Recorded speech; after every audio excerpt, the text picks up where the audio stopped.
The Statue of Liberty, the lady. With her metal skirts removed and her torch polished and new, she stands nearly ready for her summertime official unveiling.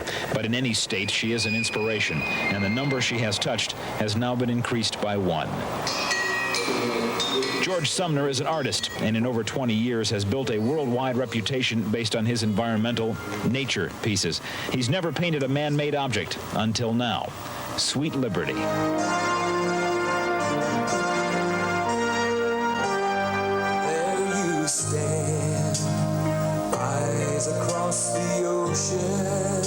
When I found out our government wasn't going to spend $1 for the restoration of the Statue of Liberty, it angered me, and I felt I wanted to make a personal statement about why are billions of dollars going to our defense and nuclear weapons and not a penny for our very symbol of freedom.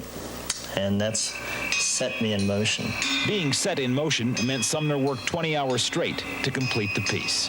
I wanted to make it as a patriotic tribute to our country from an artist's viewpoint.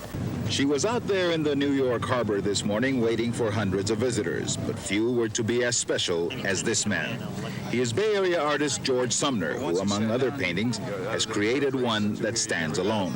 He calls it Sweet Liberty. His rendition, his captured thoughts about how Lady Liberty should look. That's a printed reproduction of his work. The real thing is inside the museum at the base of the statue.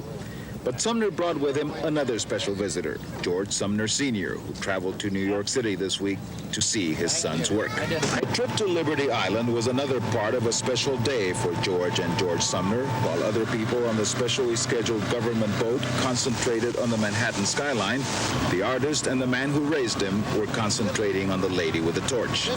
One day he may paint that skyline. He didn't appreciate it any less than the rest of the people here, but it's that other painting that he wanted to create, and it was that painting that he wanted his father to see. While everybody else was oblivious to the Sumner visit, it was obvious to some of us that a private, personal crescendo of emotion was building here. This had to be the day for one man to see what his kid grew up to become. There it is, Sweet Liberty, George Jr. named it, and it's ready for a family unveiling. It was a happy moment for both men, the kid showing Dad that his name was on Liberty Island. What do you Finally made it. Boy, that's great.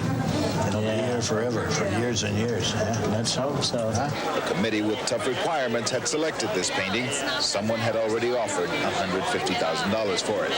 But it belongs here, the museum curator and others insisted, and now it is here, and the man who made it all happen is happy.